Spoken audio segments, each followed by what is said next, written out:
কি আম্মু, মন খারাপ কেন? দেখো তো আব্বু, রং পেন্সিল সব শেষ হয়ে গিয়েছে। এখন আমি কিভাবে ছবি আঁকবো বলো তো? তাই তো, একটাও রং পেন্সিল নেই। তুমিই বলো আব্বু, হ্যাপি ফ্যামিলির ছবি কি রং ছাড়া আঁকা যায়? Happy family?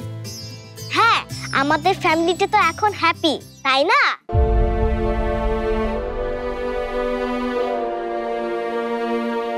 হ্যাঁ মা, সত্যি আমাদের ফ্যামিলিটা এখন অনেক হ্যাপি। আর এই হ্যাপি ফ্যামিলিটাকে আমি আরো হ্যাপি করব। আজ থেকেই করব, তুমি দেখে নিও। তাহলে আমি আরো রঙিন রঙিন ছবি এঁকে দেয়াল টাঙিয়ে দিব। ঠিক আছে, তাহলে তুমি এখন পেন্সিল দিয়ে সব ছবিগুলো এঁকে ফেলো। আমি বাইরে থেকে আসার সময় তোমার জন্য রং পেন্সিল কিনে নিয়ে আসবো। আর তারপর আমরা বাপ বেটি মিলে একসাথে সব ছবিতে রং করব, ঠিক আছে? তুমি আমার সাথে রং করবে আব্বু? হ্যাঁ, আমাদের ফ্যামিলিটাকে হ্যাপি করতে গেলে তো আমাদের সবাইকে রং করতে হবে, তাই না? তাহলে তুমি কিন্তু তাড়াতাড়ি আসবে, খুব তাড়াতাড়ি। আসবো আম্মু, আসবো। Bye bye. আব্বু, আম্মু, আমি আর ঝুমুর, আমরা হ্যাপি ফ্যামিলি।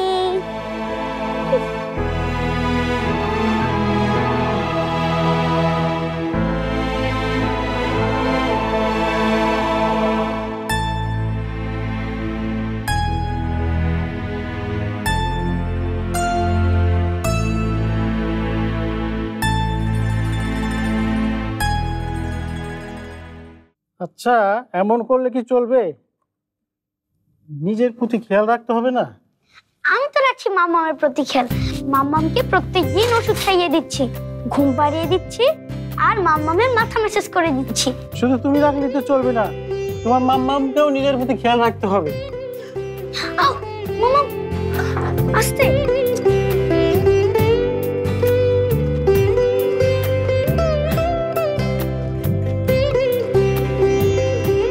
আঘাতটা ছোট হলেও গুরুতর। সময় মতো ড্রেসিং না করলে বড় ধরনের জটিলতা হয়ে যেতে পারত। এই ধরনের ক্ষতে ব্লিডিং শুরু হলে সহজে থামতে চায় না, ইনফেকশনের ভয়টা বেড়ে যায়।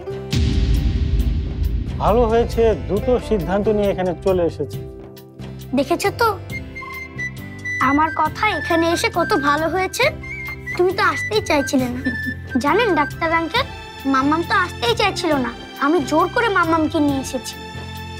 খুব ভালো করেছো।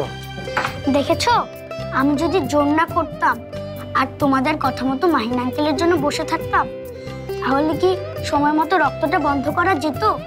সময় মতো তোমরা আসতেই পারতাম না, বলো পারতাম? না তো, একদম আসতে পারতাম না। তুই তো আমাকে রক্ষা করিস সব সময়। আমার বীর পুরুষ ছেলে না তুই? আমি সোনা বাচ্চাটা।